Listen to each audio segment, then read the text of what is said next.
Hey everybody, I am Charlie Smith, and I am your host for Savannah Music Chit Chat, and sitting with me is my brother from another mother, Mark Vaquer, is in the house. But before we go any further, we'd like to thank SavannahCitrus.com for being our sponsor. Thank you.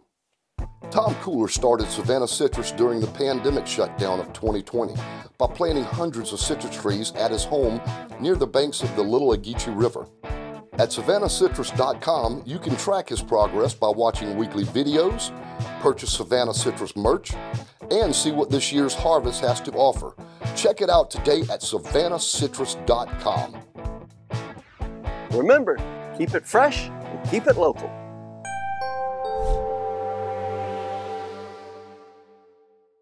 Welcome back to Savannah Music Chit Chat. We would like to ask you to do us a personal favor before we go any further. Would you take your finger and push the like button on YouTube and Rumble?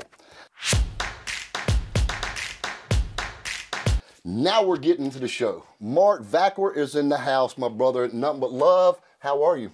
Charlie, thanks for letting me be here and spread the love, baby. Let me tell you how it feels, brother. People don't know where we came from. Mark is the person that taught me how to personally play drums, so this interview is very sentimental to me, just to let you know right off the bat. I want to get right into the show, Mark. I want to know a little bit about the Jetsons. That was basically one of the first bands that you played around in Savannah that was very successful and popular in town. Pretty much, yeah. That band came out of another band called Breeze. And Breeze didn't, we played a little bit, but we weren't playing that much. And Phil Hadaway, who was the bass player, he brought Tim Anderson on board. And then Skip Graham, who played in 5 Miles High, he came on board. And we decided we were going to call it the Jetsons, and that's what happened. We started playing. At one point, we were playing 6 nights a week at a club called Sam Houston's on Abercorn. It was unbelievable. Unbelievable. Brutal. Playing from 9 o'clock to 2:30 from Tuesday night through Sunday night. Had one night off. It was unbelievable. No time off. No life. Making good money, but no life. When you're working full time and you're playing literally every single night. But it was a lot of fun. A lot of fun. Well, speaking on the Jetsons, I mean, I've heard that y'all opened up for some pretty good acts here in the past. Who did you open up for? Or play with on the same stage? We played at a club called Remington's, I believe, in '83. We opened up for Paul Davis, which was a lot of fun. And then we opened up for Mother's Finest, which, they were pretty much still in their prime at that point. That was a great gig. That's a gig I'll never forget. That was incredible. Where did the Veriflames fit at during this process in that time? Let me see. The Veriflames, we're gonna go back. The Jetsons broke up, and then I joined a band called Front Row. That was with Steve Stevens and Cliff Chupp and Glenn Forehand. And then after that, I think Jesse Jordan was quitting the Veriflames because their focus was going to be on doing more original material.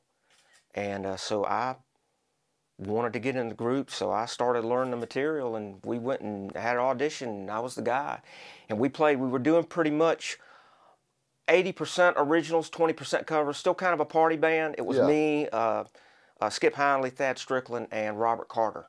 Okay. And that was cool because Robert was a left-hand bass player, so it had that kind of Beatle-esque, symmetrical look on stage, 2 guitars, and, the left-handed bass and the, You definitely loved the Beatles. Oh, yeah, absolutely. I tell you what, I remember. Let me ask you this. I know that when you left Jetsons in the Veriflames era, you formed a band called Shut Up and Drive. Tell me a little bit about Shut Up and Drive. Started forming Shut Up and Drive while I was still in the Veriflames. Mike Day approached me about putting a band together, and I was friends with a guy named Robert Youngblood. And Robert knew a really smoking guitar player named Bart Zipper. And it was like everything, just all the pieces to the puzzle fell into place. So, I know this guy and I know that guy, and Mike had mentioned Chris Stubbs, and I knew Chris Stubbs because I was working at Kimball's Radio Tape Center is what it was called at the time. And Chris would be coming by the store and getting me to help him out with all of his stereo stuff. And I think he was driving like a 240Z or a 260Z. I remember, yes. Right, yes. And I had no clue that he was a musician. And then Mike mentioned, well, I got this, guy, he's real good, sings real good, real good guitar player, great keyboard player. Oh, what's his name? Chris Stubbs. And I'm like, Chris Stubbs? Chris Stubbs, really? He said, yeah. I said, you're kidding me. No, I'm not kidding you. So we all got together, and incidentally, Chris, the most important member of that band, literally. If we hadn't had Chris with his vocal ability and his keyboard talents Amazing. and his guitar talents, it would have been a totally different band. I just want to get that out there. Because Chris was always famous about, ooh, I'm playing behind the shower curtain. No, no, no. Chris was an important member of that band. He sure was, man. Incredible keyboard, rhythm guitars, background vocals. Excellent musician. Right. You know, that era was so special to me because that's when I started getting the fever to want to play drums. And I had been watching you at your house and at other places y'all were practicing at, and I forgot, I think it was a warehouse or something. But I was watching you play, and I was like, man, I want to do that. And I approached you that day, and I said, man, I want to play drums and do this. And you sat a milk crate behind your drum set. That's right. And you said, come here, man. You want to learn? Sit right here. I'm going to teach you. Just watch. That's right. And I remember, oh, God, I must have sat in probably 10 or 15 shows in a row sitting back there learning. You ended up buying one of the drum kits that I had. Ludwig Vistalite Black Smoke Black, and they were bad to the bone, and don't kick my butt for selling them, man. Yes, but I think they're still around, and I think you were gonna at some point. I'm gonna give it a shot to see if I can get them back. Exactly. Yes, I know that would mean the world to you. Absolutely. 100%. Absolutely. So tell me a little bit about this Beaver Felton that played, would you? Beaver. Oh, Beaver Felton. No, great guy, fantastic bass player. I have been privileged to always seem to play with some badass bass players. Yes, you did. Dave Curry, in my very first band I was in called Night Crew, lived in Hilton Head. He's still a great bass player to this day. His primary instrument was fretless. Played with him, Beaver, John Schwalls, John Willis. Great bass player. I mean, Jerry Lentini and Tongue. Jerry, I got a chance to play with him in Toxicoscar, so I know what you're talking about. Unbelievable guy. Right. I have played with some great bass players, but Beaver, I credit Beaver with me getting used to the idea of improvisation. Because when we were playing and Beaver wanted to do a solo, I told Beaver, I said, man, let's get together and let's just put something together. He goes, nope. He goes, you're going to play whatever I play, and I'm going to throw everything at you but the kitchen sink, and you're going to play along with it. And I was like, okay then. You did. Absolutely. The chemistry, I'm going to say this, the chemistry that you and Beaver had, the only thing that I could tell you that reminded me even remotely close would be the chemistry that I had playing with Mike Major, which actually was one of Beaver's apprentices. Yeah, that's right. I played in a band with Mike Major. Mike was a later bass player during one of the latter versions of Shut Up and Drive. I think he was in the band in probably 91, 92. Yeah. Mike Major, great bass player. Yeah, great bass player. He was an amazing person too, man. From Shut Up and Drive, and when that era ended, you got with Jerry Lentini. I remember that. I remember you also had, who was the guitar player? In Tongue? In Tongue. Bart, and then you had John Cottis is the lead vocalist. John Cottis was the lead vocalist, that's right. Wow, and Bart, oh my God. I remember that band. I didn't get to hear you, but you had some great originals. That was a grunge band, pretty much. That was a grunge band. We did a lot of original material, and it was very, very technical and leaning way towards Dream Theater, King's X. Great stuff. I mean, the songs, I listen to them to this day sometimes, and they do not sound dated. They still sound relevant. I mean, that was a great band. We didn't play around here very long, but we had a big following in a very short period of time. The band, for whatever reason, didn't stay together. But that was a phenomenal group. Man, I remember it. Let me ask you another question, Mark. I've heard something. I don't know the depths on it, but I've heard something about, I know you're a huge Beatles fan. I've always known that.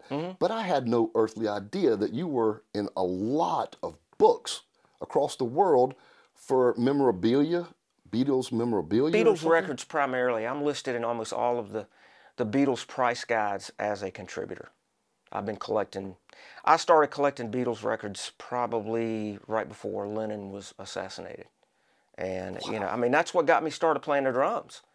You know, February 9th, 64, I'm 5 years old sitting in front of the TV and watching the Beatles. And I knew right when I saw that, that's what I want to do. That's what I want to do, and I'm going to do it. And, you know, that's what happened. What was the deal about the letter, the John Lennon letter? That was a 2-page letter that Lennon wrote while the Beatles were in India studying with the Maharishi. And he wrote this letter answering some fan mail to a girl named Beth. And it was the only letter of its kind probably to this day where he put down all of his religious beliefs pretty much on paper. And it was kind of always controversial with him because he was the one in '66 that, you know, in an interview in Datebook magazine said, you know, the Beatles were bigger than Christ now. Of course, that was taken way out of context. However, that anything from that point on having to do with religion was very controversial with him, and that's why that letter is so great. And it was featured in a book called The John Lennon Letters that came out in 2012. Hunter Davis, who wrote the Beatles biography in 1968, he contacted me in 2011 and asked me if I had the Beth letter, because that's what it was called. If you go online and you do a search for John Lennon Beth letter, you'll see what I'm talking about. But he asked if I would be interested in allowing him to include that letter in that book, which in that book there's over 300 John Lennon letters written from the time he was a child till right before he got killed. And so it ended up in the book. And for some reason, I'm listed in the acknowledgement section in the back of the book, along with all the Beatles, Klaus Voormann, Eric Clapton, blah, blah, Badfinger. Wow. And I don't know how that happened, because certainly there was a lot of people that contributed letters for that book, but they were not in the acknowledgement section. I have no idea, but it was great. Great to see your name listed along with those, you know, icons, but it was just great. It's great. That is amazing, man. What a story. And last but not least, I know you took some time off for a while. And recently you're back on the music scene, which I'm proud of. And I have seen you play, because I actually got a chance to be on the same stage with you guys. Mm-hmm. Sonic Temple, man. Tell me a little about it. Sonic Temple. Sonic Temple. Sonic Temple? Yeah, Sonic Temple. Is that Sonic Temple. Sonic Temple. Sonic Temple. Yeah, great name. I like that. Not a cult tribute band. Right. Which most people would think. They would have thought it, yeah. Yeah, no. That's me and Thomas have been talking about putting a band together for many years, because we were in a band before called The Long Awaited back in 2004, 2005. And we tossed this around for a long time. We finally got down to it a couple of years ago. Craig Johansson is guitar player. Good guitar player. Great guy. Awesome guy. You know, you look up to Craig, literally. 7'8", I think he is. Right. He's a great guitar player, and he's a great singer. Yeah. You know, of course, Thomas playing acoustic and singing lead. And we got John Willis on bass.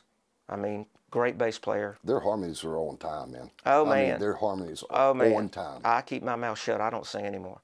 And then Nathan Montalvo, who was like the modern shredder version of Bart Zipper. Yes.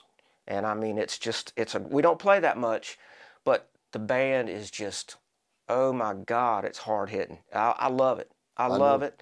And another reason I love it is this is probably going to be the last band that I play in. I mean, I'm 63 years old, and I'm just, you know, I'm up there enjoying every minute of it, because I know that my, you know, the largest part of my playing days are behind me. You know, speaking of that, sometimes in regards to Shut Up and Drive, I wish sometimes I could just go back for a weekend, you know, to 1987, 88, and just sit there and just take it all in. Because when you're in the moment, and when you're doing it, and when it's happening, you're not thinking about that, because you got so much going on. And it's just like, as time is, it's like it's a blur. It just goes right by. Before you know it, it's like, wow, that was kind of fun. What happened? You know, so that's something I wish I could do. But yeah, this group, I really like it. It's a great group. And the band you and Kyle are in. Oh my God. FAQ. Yeah. Yes, great sir. band. Thank you, brother. Great band. Your son Kyle. He is. He's great. He is. It's almost like I've got a picture of the three of us on stage setting up drums, and I sat down and was with a girlfriend of mine, and she said, "That's history right there." Mark passed it down to you, I don't know and you about that, but passed that's it a down cool to picture. Kyle. Right. So it's a circle. Right. I want to let you know, my brother, that people have told me, said, Charlie, you ended up turning out to be a darn good drummer, but the only reason why is because of you. You really instilled some serious qualities in the music in me, man. Awesome, I'm glad. I would not be the drummer I am today had you not set me down, man. There's so much love. I mean to tell you, brother, I'm so happy. Night Ranger. We're right at Night Ranger. I want to hear a little bit about this, man. Forgot. I almost forgot. I know it was at Malone's. It was Malone's. It was Shut Up and Drives. Malone's in City Market when they were City Market for, I don't know how many years they were there, but we had a gig to play in City Market at Malone's, and it was the same night that Kansas and Night Ranger were playing at the Civic Center. And our sound man, Robert Youngblood, he was really pissed off because he was a huge Night Ranger fan. But we had to play the gig. So, we're playing, and this tour bus pulls up. And I'm like, that's got to be either Kansas or Night Ranger. And we're playing, we go on break. And Jack Blades is in there, and he comes up to me. He said, hey, man, he says, you mind if I sit in? And I said, dude, I said, how about... What kind of question is that? I said, how about the band? I said, why don't y'all just get up and split a set? And he said, man, that'd be awesome. He said, it's been a long time since we played club. So, man, they came in. He went out on tour bus. They came in. And I remember, God, who was the lead guitar player in Night Ranger? I can't remember his name. Anyway, he played with Ozzy. He took Randy Rhoads' place. Was Jakey Lee? No, not Jakey Lee. What's that guy's name? I can't remember his damn name. Anyway, it sucks getting old. Anyway, he's walking up to the stage. He says, I don't care what kind of guitar it is as long as it's got a whammy bar on it. And so they got up and they played. They did all their hits. And then we got up and we played after them. And while they're there and when they start playing, that you could see people running down the street. That's how fast. Now remember, this is pre-social media. That club was so packed it was like sardines. Robert Youngblood had to get up, stand literally on his stool, a bar stool, and reach over, running sound, and he was tickled to death because he didn't get to go to the show, but he got to run sound for Night Ranger. That was cool. That was cool. That was a great night. That was a great night. Well, listen, Mark, I wanted to thank you so much for being on this podcast, man. You're my brother from another mother. Ladies and gentlemen, thank you so much. Mr. Mark Vaquer, the legend drummer in Savannah, Georgia. Okay, whatever. Oh, yeah!